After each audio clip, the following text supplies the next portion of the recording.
지금 공생의 마지막 주간 하고 있잖아. 공생의 마지막 주간 목요일에 있었던 이 사건을 이제 공부하게 될 거야. 목요일 날, 수요일 날은 지난번에 얘기했지? 행적이 기록되어 있지 않다고 뭘 하셨는지 몰라. 근데 목요일 날 최후의 만찬, 그는 6월절 마지막 만찬을, 그러니까 잔치를 제자들과 함께 하셨고, 그리고 나서 감람산에 가셨다가 또 겟세마네 동산에 가서 기도하시고 그 후에 잡히시잖아. 유명한 거. 근데 이제 그 6월절 만찬 때에 있었던 일들을 이제 공부할 건데, 사실은 중요한 일들이 굉장히 많아. 뿐만 아니라 중요한 말씀도 굉장히 많아. 그거에 대해서 엄마가 알았을 때 너무 막 신기했어. 아, 이런 일들이 있었고 이런 의미가 있었구나. 이거를 니네들한테 가르쳐주고 싶었어.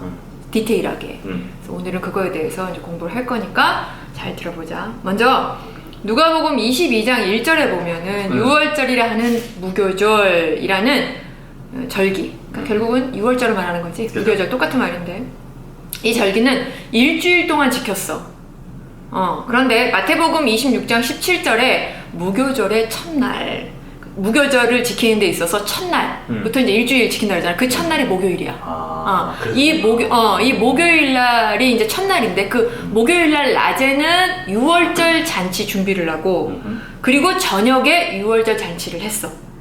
무슨 말인지 알겠지? 그래서 이날, 그 목요일 날, 곧 마지막 주간 목요일, 예수님은 제자들과 함께 마지막 6월절 잔치를 하시기 위해서 친히 잔치를 다 준비하셨어. 그러신 후에 제자들한테 알리셨고, 이들을 잔치가 준비된 곳으로 예수님께서 초대를 하신 거야. 근데 우리가 보면은 이제 6월절 잔치가 이제 베풀어지는 그 광경이 어땠냐면은, 우리가 6월절 잔치 최후의 만찬이잖아. 최후의 6월절 잔치인데 딱 보면 누가 생각나? 레오나르도 다빈치의 그 그림이 생각이 나지. 근데 그 그림은 틀린 그림이야. 의자에 앉아서 하지 않았어. 6월절 잔치에 참석한 제자들은 어떻게 했냐면은 예수님과 함께 바닥에 눕듯이 이렇게 왼팔을 짚고 다리는 쭉 뻗었는데 그 옆 사람 뒤로 다리를 쭉 뻗었어. 이게 무슨 말인지 알겠지? 상상해가지? 그런 채로 길게 상둘레로 이렇게 앉았다라는 거야. 신기하다. 그러니까 모두 몇 명? 12명과 그 다음에 예수님 13명이 이렇게 한 거지? 그리고는 먼저 무엇을 했냐면은, 조금 아까 읽었던 것처럼 자기들 가운데 누가복음 22장 24절 누가 크냐 하는 다툼, 또 논쟁을 한 거야. 네가 그랬지? 이게 또 누가 크냐를 이렇게 또 한다고. 그런 것처럼 이들은 예수님이 이제 십자가에 다음날 돌아가시잖아. 그런데 그 전날까지도 예수님 앞에서 누가 큰지에 대한 문제로 다투었던 것을 알 수 있어요. 이 광경을 보셨을 때 예수님 어땠겠어? 참 좀 찹찹하셨을 것 같아. 그런데 이 장면을 보신 예수님은 일어나서 무엇을 하셨냐면, 요한복음 13장 5절에 표준 세번역으로 읽어볼게. 그리고 대야에 물을 담아다가 제자들의 발을 씻기시고 그 둘은 수건으로 닦아주셨다라고 이제 표준 세번역에 나와 있는데, 당시 유대 사회에서 발을, 이렇게 지금 보면은 예수님께서 제자들의 발을 씻겨주셨잖아. 우리가 다 알고 있는 얘기지. 이 발을 씻겨준다는 것, 유대 사회에서 발을 씻겨준다는 건 뭐를 의미하냐면, 손님이나 주인이 외출하고 돌아왔을 때 종들이 하는 일이야. 이렇듯 예수님은 가장 낮은 종의 자리에서 손수 제자들을 섬기신 거야. 누가복음 22장 27절에 앉아서 먹는 자가 크냐? 섬기는 자가 크냐? 앉아서 먹는 자가 아니냐? 그러나 나는 섬기는 자로 너희 중에 있노라. 결국 큰 자가 되기를 원하는 사람, 지금 누가 크냐라고 다투고 있는 이 제자들을 향해서 남의 아래, 즉 종의 자리에 내려가서 그를 섬기는 봉사를 함으로써 이루어진다는 사실, 곧 세상의 질서와는 똑같아 달라, 완전히 다르지. 완전히 다른 하나님 나라의 질서를 지금까지 말씀으로 가르쳐주는데, 이제는 몸소 친히 행하심으로 몸소 보이셨다라는 거야. 그렇지. 이제 그런 다음에 예수님은 뭐를 하셨냐면, 가룟 유다가 예수님을 배반할 것이라고 지적하셨어. 그리고 잠시 후에 일어날 일들을 미리 말씀해 주셨거든. 요한복음 13장 2절에 보면은 시몬의 아들 가룟 유다는 예수님을 따랐던, 그 가르침을 받았던 그 12사도 중에 한 사람이었어. 그죠? 근데 이 사람은 평소 제자들에게 신뢰를 받았던 것 같아. 그래서 돈을 관리했어. 돈을 관리하는 사람이었는데, 그런데 언제부터인지 모르겠지만 여러 번 도둑질을 하게 된 것처럼 보여. 진짜. 이것을 알 수 있는 사건이 바로 마리아가 비싼 향유를 예수님께 부었잖아. 그럴 때 그 자리에 있었던 가룟 유다가 마리아한테 책망했단 말이야. 이것을 보면서 이게 이 가룟 유다는 가난한 사람들을 위하는 척했어. 그런데 그 자리에 함께 있었던 사도 요한이 뭐라고 지적했냐면 요한복음 12장 6절에 그는 도둑이라 라고 이렇게 지적을 했어. 신기하다. 이걸 통해서 우리가 뭔가 도둑질을 여러 번 이렇게 하지 않았나라고 예측을 할 수 있어. 예수님은 공생의 3년 6월절 때 이미 가룟 유다가 누가복음 22장 3절에 유다에게 사탄이 들어가니 마귀의 지배하에 있는 상태였음을 말씀하셨어. 이처럼 사탄의 지배를 받고 있으면서도 가룟 유다는 여전히 예수님을 떠나지 않고 함께 다녔다라는 것을 알 수 있지.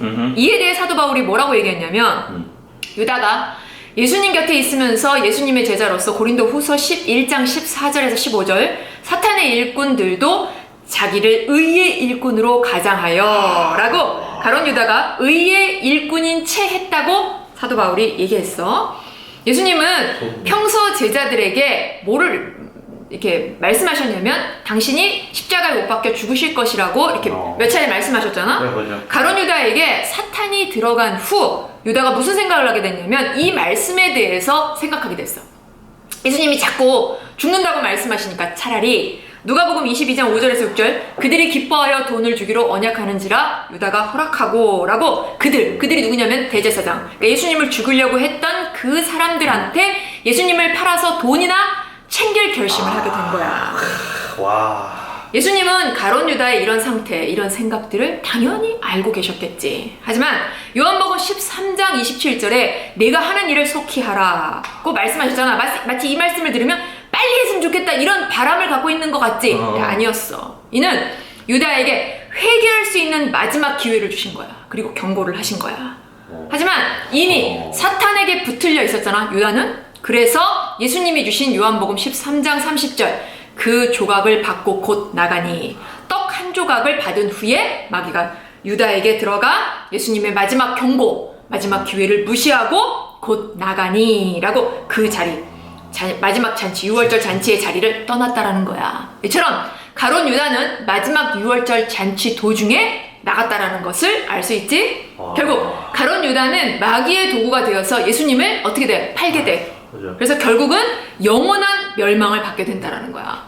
그리고 여러 번 예수님을 죽이려고 했던 사람들은 마귀의 도구가 누구야? 지금 가룟 유다라고 했지? 그 가룟 유다를 통해서 누가복음 22장 6절 예수를 무리가 없을 때에 넘겨줄 기회를 얻게 되어서 마침내 자신들의 목적을 이룰 수 있게 된 거야. 누구 덕분에? 가룟 유다 덕분에. 이처럼 가룟 유다가 나간 후에 예수님은 떡과 포도주를 가지고 성만찬을 이제 제정하시게 되는데 먼저 떡을 먹고 포도주를 마시며 누가복음 22장 19절 나를 기념하라고 예수님을 기념하라고 말씀하셨어. 뿐만 아니라 먹고 마시라고 하셨단 말이야. 이거를 좀 더 자세하게 이렇게 우리가 이렇게 공부해 보면은 먼저 떡과 포도주를 이렇게 보고 그 다음에 이것을 먹기 위해 준비하신 거야. 그리고 나서 마지막으로 그것을 먹잖아. 떡과 포도를 먹고 자기 속에 떡과 포도주를 들어가게 하는 이 세 단계를 거쳐서 예수님을 기념하게 하신 거야. 그럼 떡은 뭐냐? 뭐를 상징하느냐면 예수님의 몸을 상징해. 잔은 곧 포도주를 말하는 거야. 이 포도주를 말하는데 포도주는 뭐를 상징하냐면 예수님의 피를 상징해. 마태복음 26장 28절에 죄 사함을 얻게 하려고 라고 우리의 죄를 사하기 위해 흘리신 언약의 피를 상징한다라는 거야. 잔이라는 것은. 무슨 말인지 알겠지? 결국 예수님의 몸과 피로 만민의 죄의 대가를 완전히 치르셨다는 사실을 떡과 포도주로 누가복음 22장 19절 나를 기념하라. 예수님을 기념하게 하신 것이야. 그리고 이렇게 성찬을 거행할 때마다 예수님의 몸과 피를 기억하라고 한 것이야. 곧 성찬을 거행할 때마다 마태복음 26장 28절에 죄 사함을 얻게 하려고 라고 나의 죄를 사하시기 위해서 예수님이 어떻게 해서 몸을 찢으시고 피를 흘리신 예수님의 공로의 역사, 이 공로의 역사 속에 내가 항상 들어가 있어야 된다는 얘기야. 또한 나를 위해서 어떻게 해서 예수님께서 몸을 찢으시고 피를 흘리신 그 사실, 그 사실을 믿고 의지해야 한다는 거야.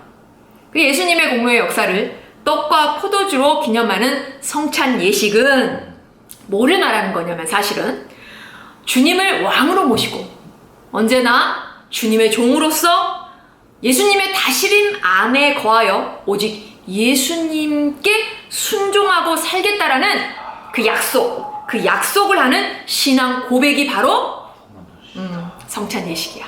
알겠지?